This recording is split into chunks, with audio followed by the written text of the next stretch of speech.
Hello दोस्तों, good evening. आप सब कैसे हो? आई होप आप सब बहुत ही अच्छे होंगे। दोस्तों, ये क्लास आपकी एमएड सेकेंड सेमेस्टर वालों के लिए है। एमएड सेकेंड सेमेस्टर वालों के लिए है और ये क्लास स्पेशली लखनऊ यूनिवर्सिटी वालों के लिए है। और बाकी यदि आपका सिलेबस और टॉपिक मैच होता है तो फिर आप चाहे सेंट्रल यूनिवर्सिटी के हों चाहे फिर अदर स्टेट यूनिवर्सिटी के हों, आप इसे पढ़ सकते हैं। कल हम लोगों ने दोस्तों पढ़ा था इंट्रोडक्शन ऑफ इंडियन फिलॉसफी, और उसमें हम लोगों ने क्या पढ़ा था?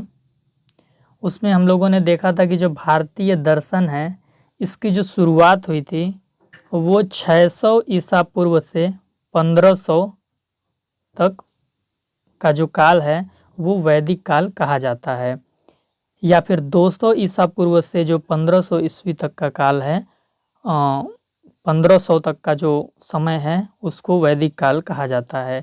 तो जब हम भारतीय दर्शन का विकास क्रम देखना कल स्टार्ट किए थे तो उसमें हमने देखा था सबसे पहले कि वैदिक एज आता है, यानी वैदिक काल आता है।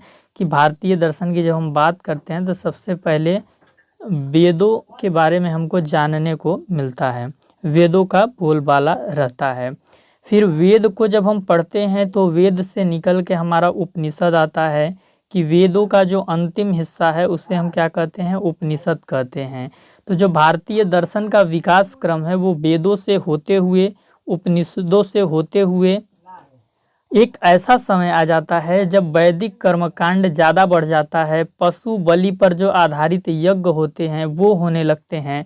और जब ऐसा होने लगता है तो फिर क्या होता है, अब हम आगे पढ़ेंगे। तो दोस्तों, जब वेदों से स्टार्टिंग हुआ भारतीय दर्शन का, उपनिषद भी आए और उपनिषद के बाद क्या हुआ, वैदिक कर्मकांड बहुत ज़्यादा बढ़ने लगा, यानी अंधविश्वास भी बहुत ज़्यादा बढ़ने लगा। धर्म के नाम पे, पूजा पाठ के नाम पे, विधि विधान के नाम पे अंधविश्वासों का जन्म होने लगा, उनको मान्यता समाज द्वारा दिया जाने लगा। तो और जो पशु बलि आधारित यज्ञ थे वो भी प्रचलित होने लगे। जो पशुओं की बलि दी जाती थी कि जो हमारे इष्ट हैं, जो हमारे देवता हैं, वो उससे खुश हो जाएंगे, तो पशु बलि आधारित जो यज्ञ थे समाज उनका विरोध करने लगा। कृषि प्रधान अर्थव्यवस्था आने लगा। कृषि प्रधान अर्थव्यवस्था का मतलब कि अब जो हमारा इकोनॉमिक्स था वो कृषि पे डिपेंडेंट होने लगा, और इकोनॉमिक्स में जो एग्रीकल्चर था उसमें नए नए डेवलपमेंट्स होने लगे, नए नए विकास होने लगे। और जब नए नए ऐसे विकास होने लगे, वैदिक कर्मकांड जब ज़्यादा बढ़ने लगा, पशु बलि आधारित यज्ञों का विरोध होना शुरू हो गया, तो समाज में एक नई दिशा मिली, समाज को एक नई दिशा मिली और समाज में एक नया चीज़ देखने को मिला। जो हमारा भारतीय दर्शन था वो दो धारा में बट गया। यहाँ से पहले क्या था कि भाई एक ही धारा था, वेद से स्टार्टिंग हुआ, उपनिषद आया, उपनिषद के बाद वैदिक कर्मकांड ज़्यादा बढ़ने लगे, पशु बलि आधारित यज्ञों का समाज द्वारा विरोध होने लगा, कृषि अर्थव्यवस्था का आधार बनी, नए नए विकास होने शुरू हो गए। तो जो लोग थे वो थोड़ा जागरूक होने शुरू हो गए, और जो अंधविश्वास थे उनको खत्म करने के लिए यहाँ से भारतीय दर्शन क्या हुआ, दो धारा में बट गया। यह भारतीय दर्शन दो धाराओं की तरफ आगे बढ़ने लगा। वो दो धारा कौन कौन से थे? ये दो धारा थे आपके भारतीय दर्शन, एक नास्तिक धारा था और दूसरा आस्तिक था। नास्तिक को इंग्लिश में या पश्चिम की भाषा में हम हिट्रोडॉक्स बोलते हैं, आस्तिक को इंग्लिश या पश्चिम की भाषा में हम ऑर्थोडॉक्स बोलते हैं। तो सबसे पहले जब वेद आया, उपनिषद आया, और उपनिषद के बाद वैदिक कर्मकांड बढ़ने लगा, अंधविश्वास को मान्यता मिलने लगी, पशु बलि आधारित यज्ञ होने लगे, तो उनके विरोध में नास्तिक दर्शन का जन्म हुआ। किसका जन्म हुआ? नास्तिक दर्शन का जन्म हुआ। और नास्तिक दर्शन को हम भारतीय दर्शन का सेकेंड फेज कहते हैं। तो भारतीय दर्शन का फर्स्ट फेज क्या हो जाएगा? वेद और उपनिषद, वेद उपनिषद। और भारतीय दर्शन का सेकेंड फेज नास्तिक दर्शन को बोला गया है। और नास्तिक दर्शन कैसे आया? समाज में वैदिक कर्मकांड बढ़ने लगा, पशु बलि आधारित यज्ञों का विरोध होने लगा, कृषि में डेवलपमेंट होने शुरू हो गए, लोग थोड़ा समृद्ध होने लगे, तो फिर वो लोग जो कर्मकांड थे, पशु बलि आधारित यज्ञ थे, सबका विरोध करने लगे, और उन्हीं के विरोध में नास्तिक दर्शन का जन्म हुआ। नास्तिक दर्शन दोस्तों किसे कहते हैं? ऐसा दर्शन जो वेदों को पूर्णतः सत्य नहीं मानता है। इनका मानना है कि वेद सत्य भी हो सकते हैं, असत्य भी हो सकते हैं, हमको वेदों पे पूरी तरीके से आंख बंद करके विश्वास नहीं करना है। या वो वेदों को किसी बात के लिए प्रमाण नहीं मानते हैं कि भाई वेद में लिखा है तो ये सही ही है और इसके आधार पे हम कुछ चीज़ों को सही ठहरा दें, कुछ चीज़ों को गलत ठहरा दें, तो ऐसा नहीं मानते थे। वो दर्शन नास्तिक दर्शन कहलाए। नास्तिक दर्शन में 3 दर्शन आते हैं। टोटल हमारे भारतीय दर्शन 9 हैं, वो भी मैं आपको आगे बता दूंगा कैसे कैसे 9 दर्शन आए। तो जब भारतीय दर्शन का सेकेंड फेज था, इसमें 3 दर्शनों का जन्म हुआ जिसे नास्तिक दर्शन बोला गया। और ये 3 दर्शन नास्तिक दर्शन में चारवाक दर्शन है, जैन दर्शन है और बौद्ध दर्शन है।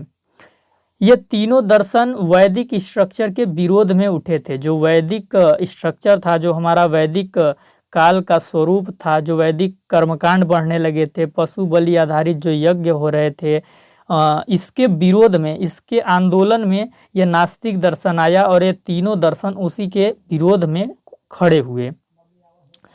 इसके बाद जो चारवाक दर्शन इसमें है उसको ऋषि बृहस्पति जी ने दिया था। जो जैन दर्शन है वो महावीर स्वामी जी के द्वारा इसकी रचना की गई और महावीर स्वामी जी 24वें तीर्थंकर बोले जाते हैं। जैन धर्म में तीर्थंकर वाली प्रथा है। बौद्ध धर्म आपको पता ही है, बौद्ध दर्शन आपको पता ही है, गौतम बुद्ध के द्वारा दिया गया था।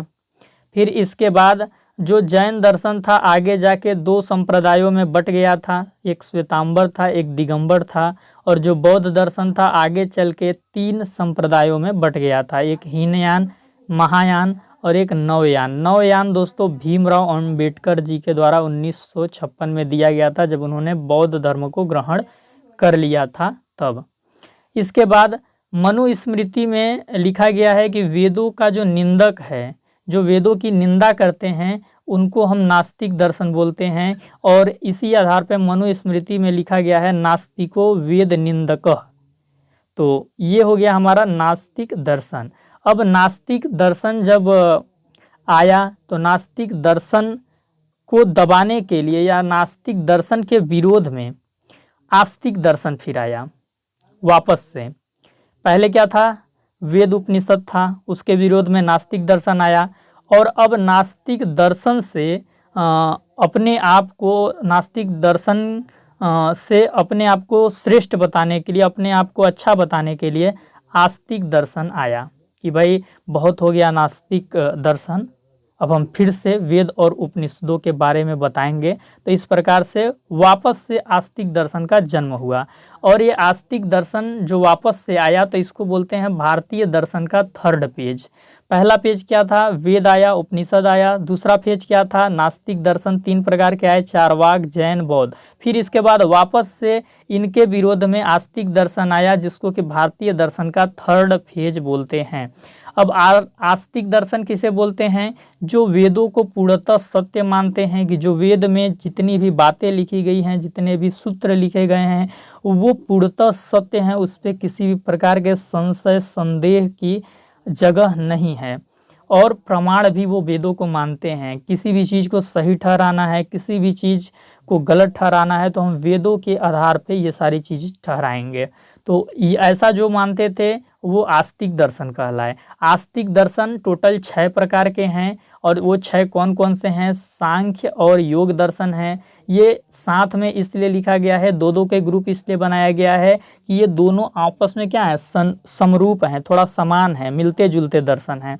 तो सांख्य और योग दर्शन मिलते जुलते 2 दर्शन हैं। न्याय और वैशेषिक दर्शन हैं, मिलते जुलते।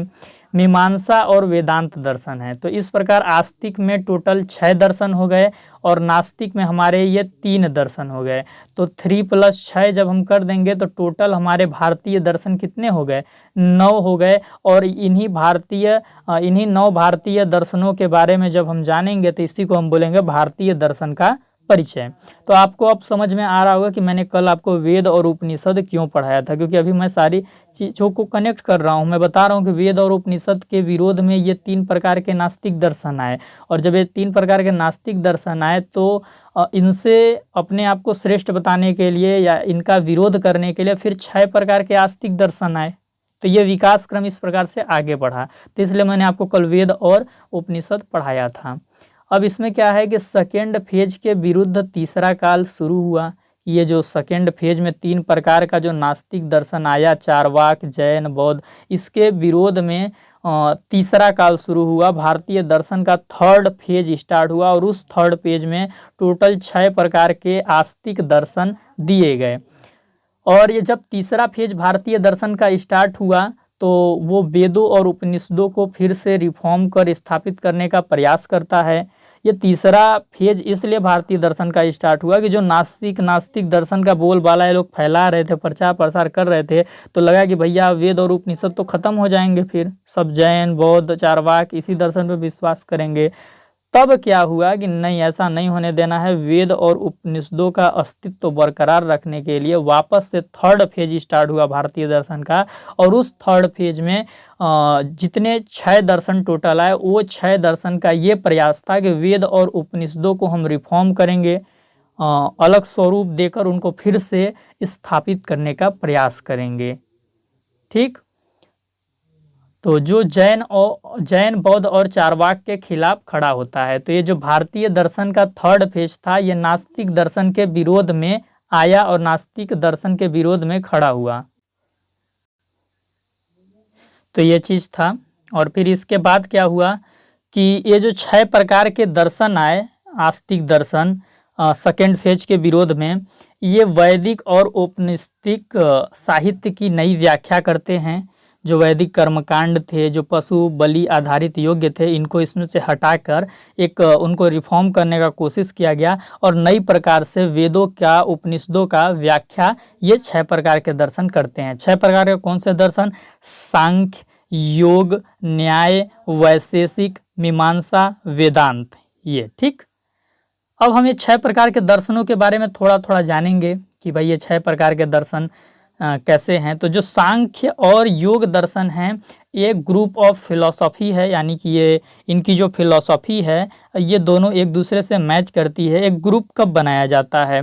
जब दोनों के विचार मिलते रहते हैं। आपका ग्रुप कब बनता है? आप किस ग्रुप में शामिल होना चाहते हैं? जिस ग्रुप से आपके विचार क्या करेंगे? मैच खाएंगे। तो उसी प्रकार से इनको ग्रुपिंग इस आधार पे किया गया कि जो सांख्य और योग थे, इनकी जो फिलॉसफी थी, इनको ग्रुप ऑफ फिलॉसफी बोला गया। इनकी फिलॉसफी मिलती जुलती थी। इसके बाद न्याय और वैशेषिक है। तो न्याय और वैशेषिक को ज्वाइंट वेंचर बोला गया। ज्वाइंट वेंचर का मतलब 2 समूह एक साथ मिलकर काम कर रहे हैं। तो जो न्याय और वैशेषिक दर्शन थे, ये दोनों एक साथ मिलकर काम कर रहे थे, ऐसा इनके दर्शन से लगता है। जो न्याय दर्शन है वो ज्ञान मीमांसा पर ज़्यादा कार्य करता है। मैंने एमएड के फर्स्ट सेमेस्टर में आपको ज्ञान मीमांसा एपिस्टेमोलॉजी पढ़ाया था, तो आपको पता होगा कि एपिस्टेमोलॉजी क्या है। तो जो न्याय दर्शन जब आप पढ़ लीजिएगा तो एपिस्टेमोलॉजी का भी आपको बहुत अच्छे से नॉलेज हो जाएगा। तो जो न्याय दर्शन था वो एपिस्टेमोलॉजी पे बहुत ज़्यादा वर्क करता है। और जो आपका वैशेषिक दर्शन था वो मेटाफिजिक्स, तत्व मीमांसा पर सबसे ज़्यादा कार्य करता है। तो जो ज्ञान मीमांसा है और जो तत्व मीमांसा है एक दूसरे से जुड़े हैं। तो इन दोनों ने समूह में काम किया और दोनों ने एक दूसरे के फिलॉसफी को मान लिया। न्याय ने जो एपिस्टेमोलॉजी के बारे में बताया उसको वैशेषिक ने माना, और जो वैशेषिक ने मेटाफिजिक्स यानी तत्व मीमांसा के बारे में बताया उसको न्याय दर्शन ने माना। तो इस प्रकार न्याय और वैशेषिक दर्शन को भी हम ज्वाइंट वेंचर बोलते हैं। इसके बाद मीमांसा और वेदांत दर्शन भी थोड़ा सा इसमें समरूपता देखने को मिलती है। तो आस्तिक दर्शन में जो 6 दर्शन हैं, इन्हें षट दर्शन भी बोला जाता है। षट दर्शन का मतलब है कॉम्बिनेशन ऑफ फिलॉसफी। षट दर्शन, षट का मतलब 6 यानी 6, एक डिजिट से इसका संबंध है। इन्हीं षट दर्शनों को हिंदू दर्शन भी बोला जाता है। इन्हीं 6 दर्शनों को 6 दर्शनों का समूह भी बोला जाता है। इन्हीं 6 दर्शनों को सनातन दर्शन भी बोला जाता है। तो यदि आपके सामने कोई बोले कि मैं तो बहुत बड़ा सनातनी हूँ, आप सुनते होंगे यूट्यूब पे बहुत रील बनता है, इंस्टाग्राम पे रील बनता है, जो बीजेपी के कार्यकर्ता होते हैं या फिर जो हमारे हिंदू धर्म में जो आस्था रखते हैं, श्रद्धा रखते हैं, वो बोलते हैं कि आई एम सनातनी। तो सनातनी का मतलब क्या? कि वो इन 6 दर्शनों को मानते होंगे। इन 6 दर्शनों की जो धारणाएं होंगी वो धारणाओं से वो व्यक्ति संबंध रखता होगा। तो सनातनी का अर्थ यही है। इन्हीं 6 दर्शनों को सूत्र युग भी बोला गया है। ये जो भारतीय दर्शन का थर्ड फेज है इसको सूत्र युग भी बोला गया है। सूत्र युग क्यों बोला गया है कि इस समय हमारे भारत में लिपि का ठीक से विकास नहीं हुआ था। लिपि का क्या योगदान होता है, किसी भी चीज़ को हमें लिखना है तो हमें लिपि की आवश्यकता होती है। तो उस समय हमारे भारत में लिपि का ठीक से विकास नहीं हुआ था, तो जो भी चीज़ को हम लिखते थे तो हमें लिखने में मेहनत लगता था। तो उस समय हम डिटेल में लिखना चाहेंगे कि शॉर्ट में लिखना चाहेंगे। जब हमारे पास लिपि नहीं है तो हम शॉर्ट में लिखना चाहेंगे। तो जो भी ये 6 प्रकार के दर्शन थे इसमें सारी चीज़ें सूत्रों में लिखा गया था, फॉर्मूला में लिखा गया था। जैसे अहम ब्रह्मा, जैसे कि यहाँ पे मनुस्मृति में एक श्लोक यहाँ पे था, नास्तिको वेद निंदकः, इस प्रकार से सूत्रों में लिखा गया। इसके बाद ये जो 6 दर्शन थे इनके जो स्रोत थे वेद थे, उपनिषद थे। मैंने आपको कल के वीडियो लेक्चर में क्या बताया था कि जितने भी हमारे भारत में दर्शन हैं, चाहे फिर वो नास्तिक हो आस्तिक हो, सबका जननी, सबका मूल आधार क्या है, वेद है, उपनिषद है। क्योंकि ये जो 3 प्रकार के आपके दर्शन हैं, नास्तिक, आप बोलेंगे कि सर नास्तिक दर्शन का मूल कैसे वेद और उपनिषद होगा, वो तो मानते ही नहीं हैं।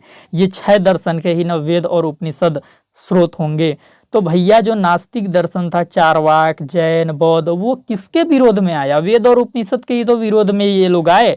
तो आप किसी के विरोध में आए तो आप तो उससे संबंध रखते हैं ना जी, कि संबंध नहीं रखते हैं? तो संबंध जब आप रखते हैं तो जो सोर्स है ये भारतीय 9 दर्शनों का, वो स्रोत हम किसको बोलेंगे? वेद को बोलेंगे, उपनिषद को बोलेंगे। तो ये चीज़ हम बोलेंगे। फिर इसके बाद देखिए, सांख्य सूत्र को जिसने लिखा या फिर सांख्य दर्शन की जिसने रचना की वो कपिल मुनि जी थे। योग सूत्र को लिखने वाले महर्षि पतंजलि जी थे। न्याय सूत्र को लिखने वाले अच्छपाद गौतम यानी गौतम मुनि जी थे। वैशेषिक सूत्र को लिखने वाले ऋषि कणाद जी थे। मीमांसा सूत्र को लिखने वाले ऋषि जैमिनी थे। वेदांत दर्शन या वेदांत सूत्र को लिखने वाले आचार्य बादरायण थे, जिन्हें कि वेद व्यास के समकक्ष समझा जाता है। मैंने आपको कल के वीडियो लेक्चर में बताया था। वेद व्यास कौन? जिन्होंने महाभारत की रचना की, 18 पुराणों की रचना की, वो वाले वेद व्यास। तो वेदांत सूत्र को लिखा, वेदांत सूत्र को ब्रह्म सूत्र भी बोला जाता है या फिर वेदांत सूत्र भी बोला जाता है। तो दोनों जब आपके सामने बोला जाए तो आप एक दूसरे से इसको रिलेट कर लीजिएगा। तो ये 6 प्रकार के जो दर्शन थे, इन दर्शनों को किसने प्रस्तुत किया? तो यहाँ पर ये नाम है, ये आप याद रखिएगा, ये मोस्ट हैं, फैक्ट हैं क्योंकि। तो देखिए, ये जो 6 प्रकार के दर्शन थे ये सूत्रों में लिखे गए थे, इसीलिए भारतीय दर्शन के थर्ड फेज को हम सूत्र युग भी बोलते हैं। तो जो ये आपके क्या मैंने बताया आपको, सांख्य थे, योग थे, न्याय था, वैशेषिक था, मीमांसा था, वेदांत था, नहीं है मतलब वेदांत है, ये सारे जो 6 दर्शन हैं ये सूत्रों में लिखे गए। तो सूत्रों को समझना क्या होता है, थोड़ा बहुत मुश्किल होता है। सूत्रों को आप आसानी से नहीं समझ सकते। अगर कोई चीज़ एकदम आसान भाषा में लिखा गया है, एकदम सरल स्टेटमेंट में कोई चीज़ आप के सामने लिखा गया है तो आप उसको बहुत आसानी से समझ सकते हैं, वाक्यों में लिखा गया है। लेकिन अगर कोई चीज़ सूत्रों में लिखा गया है तो सूत्र को समझने के लिए थोड़ा रीजनिंग करना पड़ता है, थोड़ा तर्क लगाना पड़ता है। तो क्या हुआ कि ये 6 प्रकार के दर्शन तो आ गए, लेकिन ये जो 6 प्रकार के दर्शन थे ये सूत्रों में लिखे गए थे। तो आगे चल के जो भारतीय दर्शन का जो चौथा फेज आया, उस भारतीय दर्शन के चौथे फेज में इन सूत्रों को क्या किया गया, इंटरप्रिटेशन करने की कोशिश की गई। इन सूत्रों को डिकोड करने की कोशिश की गई, इन सूत्रों को समझने का प्रयास किया गया। तो इन सूत्रों को कैसे समझा गया, किन किन दार्शनिकों ने इन सूत्रों को डिकोड करने का कोशिश किया और उन्होंने कैसे कोशिश किया, तो ये सारी चीज़ हम कल के वीडियो लेक्चर में पढ़ेंगे। और कल के वीडियो लेक्चर में हम पढ़ेंगे भारतीय दर्शन का चौथा फेज। अब तक हम पढ़ चुके हैं भारतीय दर्शन के 3 फेज को। पहले फेज में हमने वेद को पढ़ा, उपनिषद को पढ़ा, और दूसरे फेज में हमने नास्तिक दर्शन को पढ़ा, और तीसरे फेज में हमने आस्तिक दर्शन को पढ़ा। अब हम भारतीय दर्शन के चौथे फेज में किसको पढ़ेंगे? चौथे फेज में हम ये पढ़ेंगे कि जो आस्तिक 6 दर्शन थे इनको डिकोड कैसे किया गया, इसमें जो कठिन सूत्र थे इसको कैसे आसान भाषा में इसकी व्याख्या की गई, इसको सरल भाषा में कैसे प्रस्तुत किया गया, किनके द्वारा प्रस्तुत किया गया, ये हम कल पढ़ेंगे। तो कल हम भारतीय दर्शन का 4th फेज पढ़ेंगे। तो कमेंट करके आप ज़रूर बताइएगा कि ये वीडियो लेक्चर आपको समझ में आया या नहीं आया, जितना चीज़ें मैंने बताया वो आप कनेक्ट कर पाए या नहीं कर पाए, आपके दिमाग में अब तक भारतीय दर्शन का कोई फ्रेमवर्क तैयार हो पाया या नहीं हो पाया, आपके दिमाग में भारतीय दर्शन का कोई इमेज तैयार हो पाया या नहीं हो पाया। तो आपके दिमाग में देखिए मैं एक छोटा सा, चलिए लाइट भी कट गई तो अच्छा कटी नहीं है एक, तो देखिए मैं आपको जो आपके दिमाग में भारतीय दर्शन का इमेज मैं बनाना चाहता था वो मैं आपको समझा दे रहा हूँ एक फ्लो चार्ट बना के। देखिए भारतीय दर्शन, भारतीय दर्शन इसका स्टार्टिंग होता है कहाँ से, वैदिक काल से स्टार्टिंग होता है, वैदिक काल से इसका स्टार्टिंग होता है। और ये जो वैदिक काल था ये 600 ईसा पूर्व या इससे भी पहले से, ईसा पूर्व से 1500 तक के काल समय को हम वैदिक काल कहते हैं। और इसको हम भारतीय दर्शन का फर्स्ट फेज कहते हैं, इसको हम भारतीय दर्शन का फर्स्ट फेज भी कहते हैं। इसमें वेद की बात की गई और वेद के साथ साथ उपनिषद की भी बात की गई। और हमने जाना कि वेद और उपनिषद जब ये आए तो लास्ट में वैदिक कर्मकांड बढ़ने लगा, पशु बलि आधारित यज्ञ जो थे उसका समाज विरोध करने लगा और इन्हीं के वेद और उपनिषद के विरोध में नास्तिक दर्शन का जन्म हुआ, नास्तिक दर्शन का जन्म हुआ। और नास्तिक दर्शन जब आया तो इसको हम भारतीय दर्शन का सेकेंड फेज बोलते हैं, सेकेंड फेज बोलते हैं। फिर नास्तिक दर्शन के विरोध में आस्तिक दर्शन आया। आस्तिक दर्शन को लाने का उद्देश्य ये था कि भाई वेद और उपनिषद का जो अस्तित्व है उसको हमें बरकरार रखना है। तो नास्तिक दर्शन से हमें 3 दर्शन मिले और आस्तिक दर्शन से हमें 6 दर्शन मिले। जब हम दोनों को जोड़ देते हैं तो टोटल हमारे भारतीय दर्शन 9 हो गए। और वो हमारे भारतीय दर्शन 9 कौन कौन से हुए तो मैं एक एक साइड लिख दे रहा हूँ, आप याद रखिएगा। चारवाक, चारवाक, जैन, बौद्ध, और एक साइड क्या है आपका सांख्य हो जाएगा, योग हो जाएगा, न्याय हो जाएगा, वैशेषिक हो जाएगा, मीमांसा हो जाएगा, वेदांत हो जाएगा। ये जो 6 दर्शन थे ये आस्तिक दर्शन थे, यानी ये वेदों और उपनिषदों को मानते थे। और जो ये 3 दर्शन थे ये 3 दर्शन कैसे थे, नास्तिक थे, जो वेद और उपनिषदों पे विश्वास नहीं करते थे और वेद और उपनिषदों के विरोध में ही ये आए थे। तो ये 3 प्रकार के दर्शन भारतीय दर्शन के सेकेंड फेज में आए थे और ये 6 प्रकार के दर्शन भारतीय दर्शन के थर्ड फेज में आए थे। और कल मैं आपको पढ़ाने वाला हूँ भारतीय दर्शन का 4th फेज। उसमें आप ये पढ़ेंगे कि ये जो 6 प्रकार के आस्तिक दर्शन थे ये सूत्रों में लिखे गए थे, जो कि समझना इनको थोड़ा कठिन था, उसके लिए बहुत ही परिश्रम करना पड़ता था। तो उसको इंटरप्रिटेशन करने की कोशिश की गई, उसको एक्सप्लेन करने की कोशिश की गई कुछ दार्शनिकों के द्वारा। तो उसी चीज़ को हम कल के वीडियो लेक्चर में पढ़ेंगे। तो आप कमेंट करके ज़रूर बताइएगा कि आज का वीडियो लेक्चर आपको कैसा लगा, ये सारी चीज़ें आपको समझ आई या नहीं आई। चैनल पे नए होंगे तो चैनल को ज़रूर सब्सक्राइब कीजिएगा। वीडियो के डिस्क्रिप्शन में टेलीग्राम चैनल को ज़रूर ज्वाइन करने का कोशिश कीजिएगा। और इससे संबंधित कम्युनिटी टैब में मैं MCQ पुटअप कर दूंगा, क्वेश्चन पुटअप कर दूंगा, जिसका आंसर आप ज़रूर दीजिएगा। उससे मैं ये समझूंगा कि आपको ये वीडियो लेक्चर समझ में आ रहा है या नहीं आ रहा है। और आप कमेंट में ये भी बताइएगा कि आपका एग्ज़ाम कितने तारीख से है सेकेंड सेमेस्टर का लखनऊ यूनिवर्सिटी में। तो उसके हिसाब से वीडियो लेक्चर में थोड़ा जल्दी अपलोड कर दूँगा ताकि एग्ज़ाम से पहले आपके पास कुछ स्टडी मटेरियल हो जाए।